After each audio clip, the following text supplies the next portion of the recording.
in its heart, and I invite you to comment. Every religion has perverts and psychopaths who try to hijack it. ISIS is as much Islamic as the KKK is Christian.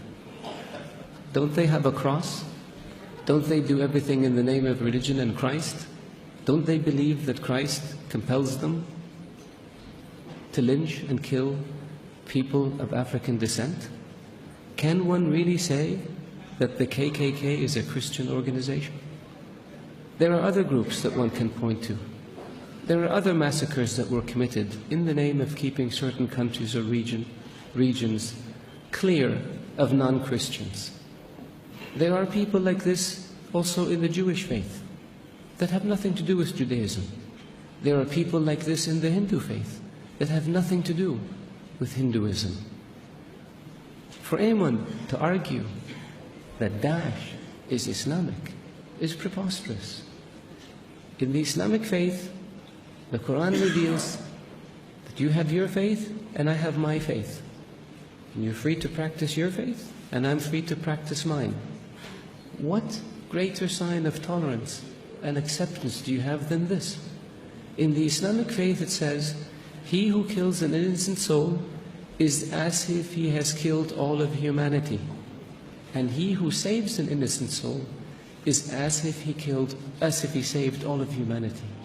What better example of compassion and mercy do you have than this? So if you look at what Daesh says and you say it's in the scriptures, doesn't the Old Testament say an eye for an eye and a tooth for a tooth? If somebody does it today, would you say they were Christian or they were Jewish?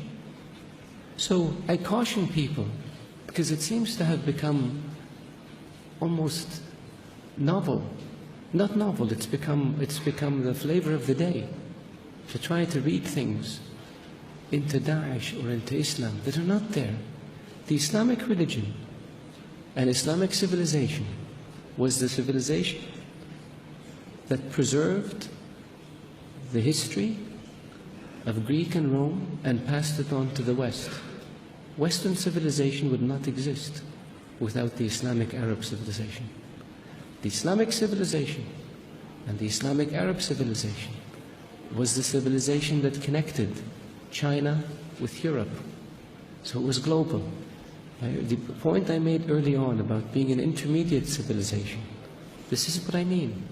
So if Islam was intolerant and Daesh represented Islam, would Islam have preserved Aristotle and Socrates and passed it on to the West?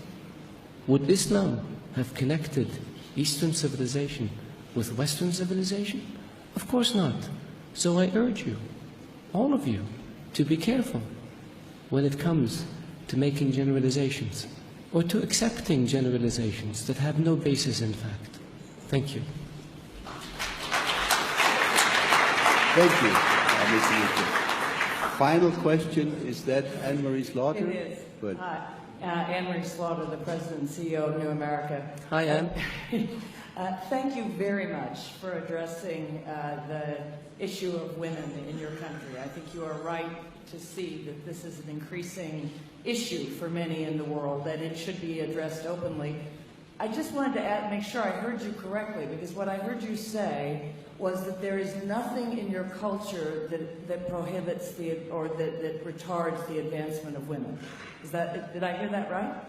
What I was saying is that in our faith, when it comes to issues like women's driving, that this is not a religious issue, this is a societal issue. When it comes to issues like education, this is not a religious issue, this was a societal issue, but we dealt with it. And we went from no schools for women in 1960 to universal education, to where today 55% of college students in Saudi Arabia are women. I can give you another statistic, but it would embarrass me as a Saudi male. More than 60% of graduate students in Saudi Arabia are women. Some of our top doctors and engineers and lawyers and business people are women.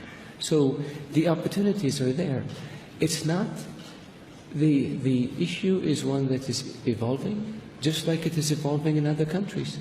America, one of the world's great democracies, gained its independence, my mathematics is not very good, 220 years ago? 1776, 250 years ago almost? It took 100 years before women were given the right to vote. It took another 100 years before a woman was elected Speaker of the House. I'm not saying give us 200 years. I'm just saying be patient. And when it comes to societal change, in every society, people tend to look at where they are now, and they think everybody should be with us. Again, I will quote America, maybe because I spent so much of my life there. America was independent in 1776. The Republic was founded, 2 decades later?